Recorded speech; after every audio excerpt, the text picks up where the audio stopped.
Les doy la bienvenida al módulo 3 del curso.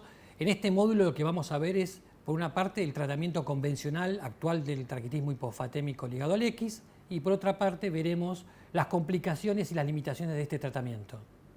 Los objetivos generales de este módulo van a ser, por una parte, poder conocer las bases fisiopatológicas del tratamiento y los objetivos a alcanzar. Cómo debería ser el monitoreo de estos pacientes bajo tratamiento y poder conocer también los beneficios y las complicaciones que se pueden asociar al tratamiento bajo tratamiento. Como objetivos generales podríamos plantear, por una parte, evitar la aparición del raquitismo. Eso se podría realizar y es deseable en las formas familiares, en las cuales ya hay un paciente afectado previo al paciente que está en la consulta. Por otra parte, mejorar la sintomatología dolorosa, intentar disminuir los niveles de fosfatasa alcalina y mejoría del raquitismo, en el caso que ya esté establecido, poder corregir en el paciente afectado las deformaciones óseas que produce esta enfermedad y favorecer también la salud dental y el crecimiento del paciente. Pero es claro que lo que tenemos que tener como idea es que no es el objetivo de este tratamiento normalizar los niveles de fósforo plasmático del paciente. Podemos ver en la tabla que está a continuación los niveles adecuados para cada edad. Recuerden que los niveles de fósforo son, como vieron en módulos anteriores, mayores en pacientes más de menor edad y disminuyen hasta la edad, hasta en edad escolar ya tener los niveles de un niño, de un adulto. En cuanto a los objetivos del tratamiento, podríamos también dividirlos por etapas. Entonces, es claro que en las primeras semanas y meses de vida el objetivo va a ser que no tenga dolor el paciente con este diagnóstico. A partir de los 6 meses al año de vida uno va a querer tener normalizado también el laboratorio del paciente y en especial los niveles de fosfatasa alcalina. Después a estos objetivos se va a agregar la normalización de la velocidad de crecimiento, que el paciente pueda crecer bien, que es un objetivo importante cuando uno trabaja con población pediátrica, y lo deseable es que el paciente al tercer y cuarto año de vida, como mucho, ya el paciente tenga una corrección progresiva en las deformaciones. O sea, si el paciente es detectado por fuera del primer año de vida y ya tiene deformaciones, lograr que estas deformaciones se vayan corrigiendo ya para esa edad, para los 3 o 4 años de vida. Este gráfico contribuye un poco a recordar un poco los conceptos que tienen que ver con por qué se genera esta enfermedad. A los fines del tratamiento debemos recordar que esta enfermedad se produce por un aumento del FGF23, como ya se mencionó, y que este aumento lo que va a producir, por un lado, es la pérdida renal de fósforo y, por otro lado, una disminución de la absorción intestinal de fósforo. Todo ello va a confluir a que el paciente tenga un fósforo bajo y que presente las lesiones características. ¿Por qué recordamos esto? Porque el objetivo del tratamiento convencional es justamente reemplazar los déficits que esta enfermedad produce. O sea, por un lado le vamos a dar al paciente sales de fósforo y por otro lado le vamos a dar los derivados de la vitamina D que están disminuidos característicamente en la enfermedad. Como tratamiento de soporte el paciente va a tener una dieta sugerida y siempre vamos a tener la supervisión de los ortopedistas, sobre todo en pacientes que pasan ya la edad escolar y que pueden quedar con lesiones residuales de varo. ¿En qué consiste el tratamiento? Como les adelanté, el tratamiento va a ser en base a calcitriol, que es la forma activa de la vitamina D, y de fósforo. Y vamos a ver, como vemos en el gráfico, que en esta tabla que en cada edad el paciente tiene diferentes dosis. O sea, menores de 3 años de edad van a recibir dosis más altas proporcionalmente por kilo que los pacientes púberes. Esto es porque en esta etapa el hueso es sumamente activo y requieren justamente mayores aportes de fósforo y de calcitriol para poder normalizar el metabolismo. ¿Qué debemos recordar? Que se debe tomar en 4 a 6 tomas. Esto es algo que hace que el cumplimiento del tratamiento a veces pueda ser dificultoso, pero es importante para que el paciente pueda tener niveles constantes en sangre justamente de fósforo, que es lo que uno quiere como parte de este tratamiento. Por debajo de la tabla lo que podemos ver distintas soluciones disponibles de fósforo. Las que se utilizan en la actualidad son en pacientes pequeños la solución de Joully, que tiene 30 miligramos por mililitro, y en los pacientes más grandes comprimidos de distinta composición. Acá tenemos una composición similar a los comprimidos de fósforo americano, que lo cual lo que tienen son 250 miligramos justamente por comprimido. Esto facilita la administración en pacientes justamente que tienen mayor peso y requieren más cantidad de fósforo. En cuanto a la dieta, es bastante similar a una dieta normal, pero debemos hacer hincapié en algunas cuestiones importantes en estos pacientes. Uno va a buscar, por un lado, que tengan un buen consumo, que sea variada, pero de frutas, verduras y cereales. Cubrir los requerimientos de calcio es importante que sea con la dieta, sobre todo. Y dos factores que son muy importantes a mi manera de ver con respecto al seguimiento y al tratamiento de estos pacientes. Por un lado, que la dieta tenga un contenido bajo de sodio, porque cuanto más sodio tenga la dieta, más sodio excreta el riñón y con ello arrastra calcio y produce hipercalciuria, que es una de las alteraciones metabólicas que uno no quiere que sucedan estos pacientes y vamos a ver más adelante por qué. Y también es importante disminuir el consumo de gaseosas y azúcares por la salud bucal, que suele estar comprometida. Estos pacientes tienen, como van a ver más adelante en el curso, alteraciones odontológicas muy características y mayor predisposición a tener abscesos, con lo cual justamente es por su salud bucal que uno quiere exponerlos menos azúcar.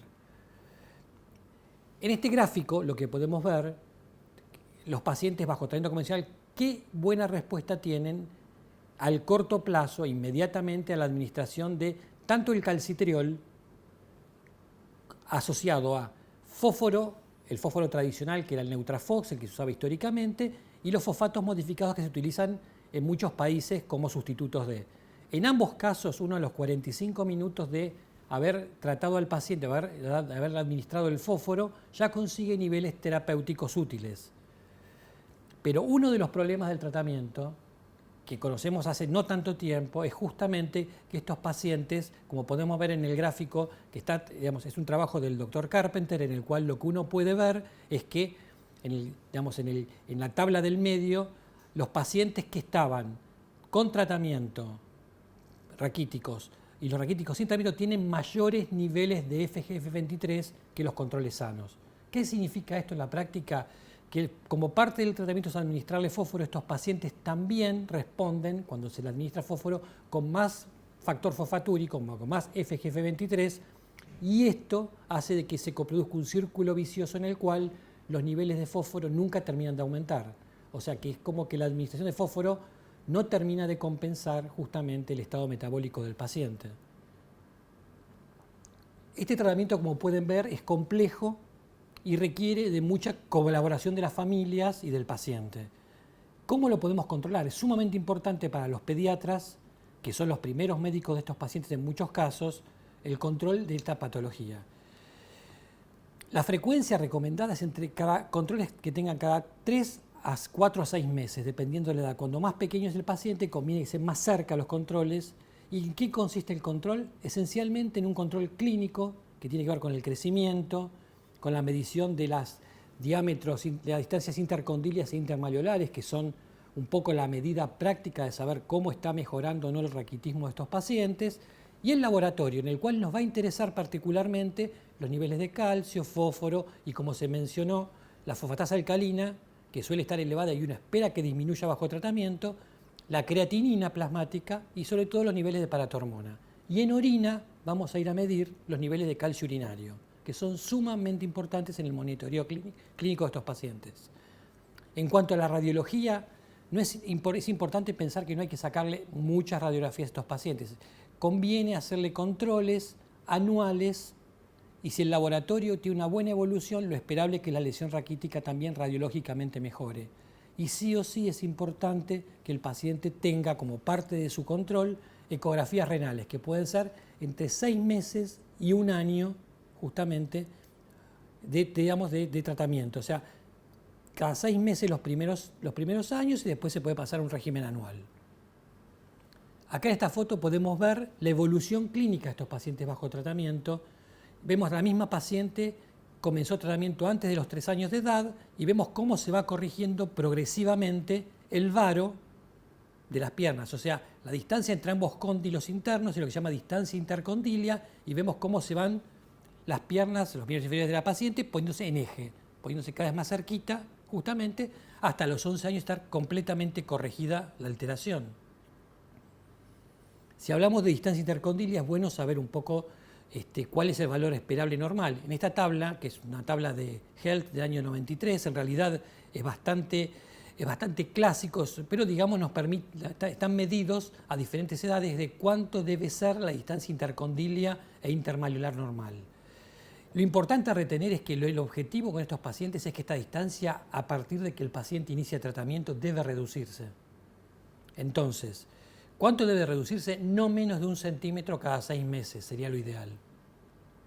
La misma evolución clínica que veíamos en la paciente del gráfico anterior, en las fotos, la vemos acá en la radiología. Vemos cómo en la medida que van mejorando las lesiones raquíticas, de izquierda a derecha, vamos mejorando, vemos cómo también va cambiando la curvatura de los fémures y la paciente va estabilizando su lesión, no solamente desde el punto de vista del raquitismo en sí, sino del varo cada vez mejor corregido.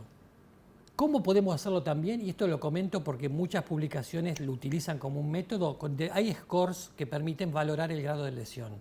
El que ven en la imagen es el score de Thatcher, que es un score que evalúa muñeca y rodilla, que se puntúa a los pacientes en base a las lesiones raquíticas en 0, 1 y 2, lo que son las de la muñeca, y en 0, 1, 2 y 3 los grados que en la lesión de rodilla. El puntaje va desde 0, que es normal totalmente, a 10, que es el puntaje máximo en un raquitismo severo. Y esto sirve para medir la evolución del paciente bajo tratamiento, además de la clínica, como les comentaba minutos antes. Un aspecto importante del tratamiento también es que debemos considerar es el crecimiento de los pacientes. Es uno de los indicadores de buena evolución clínica de los pacientes y aparte es un valor importante obviamente en pacientes pediátricos. Muchos pacientes pueden realizar, y aproximadamente un 60% se calcula, varía bastante la literatura, que los pacientes de tratamiento convencional pueden realizar un buen crecimiento compensador bajo tratamiento.